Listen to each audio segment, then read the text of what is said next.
Leingakki School mutthatpada Education Department na sougatpiganu haina DESAM na phongdorakli Manipur loop asina thadorok patrol amada Education gi Secretary amadi Education Director na setkya charubagino Hairok Higher Secondary School gi wathokta achuma wail tawba ngamdriba Manipur Government ki Education Department na regular principal oina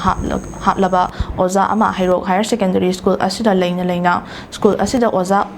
oina leiba government order yaudaba miyoi amanasu principal gi sign amadi seal sizinaduna principal oina mathau tawduna leire haina DESAM na haukiba August 3 da Education gi Secretary da aiba Gerald ama PSNK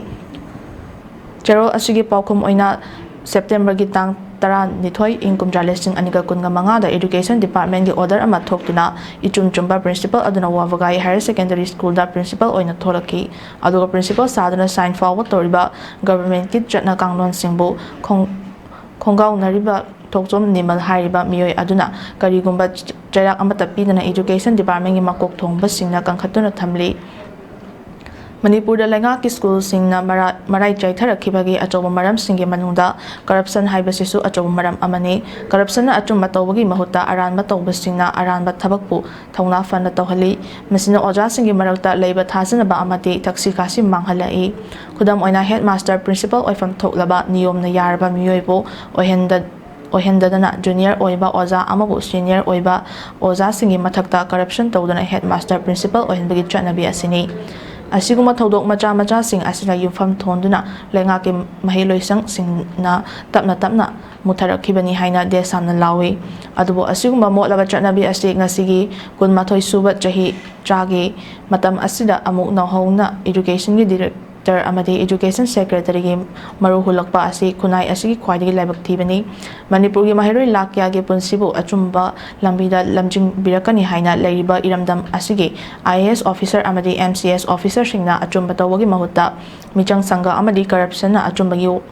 mayol lephanbagi thawong sing asi khudakta lepiu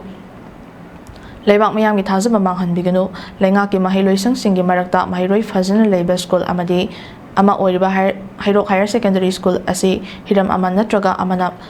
mutharaknaba hotnabada education gi makok thongba singna ahoina dum tongsinduna muthatnaba sinba haibasi daita leiba miyoi ama tana tawfam thoktaba thabakni hauzik Education Department na September gi tang tarani thoi income jalesing ani ka kunga manga da riba firep asina school asida hauzik kangkhong chaiba fibam ama ohelakli aranba tawbu mana piba asiguma department asigi thawong asida yaningdraba oza kayana phong dokpa ngamdana thamoida hainingdaba kaya poklakli masigi mahai oina mahiroi singda chaitheng tamna pirakpa haibasi soidrabani Leingakna afaba school sing khangatuna PM Sri gi makhada school asi hena mapung faba school ama oina ba hotnarabasu achumba tawba singbo sougatpiba pokning thaugatpibagi mahutta aranba namthak tawba singbuna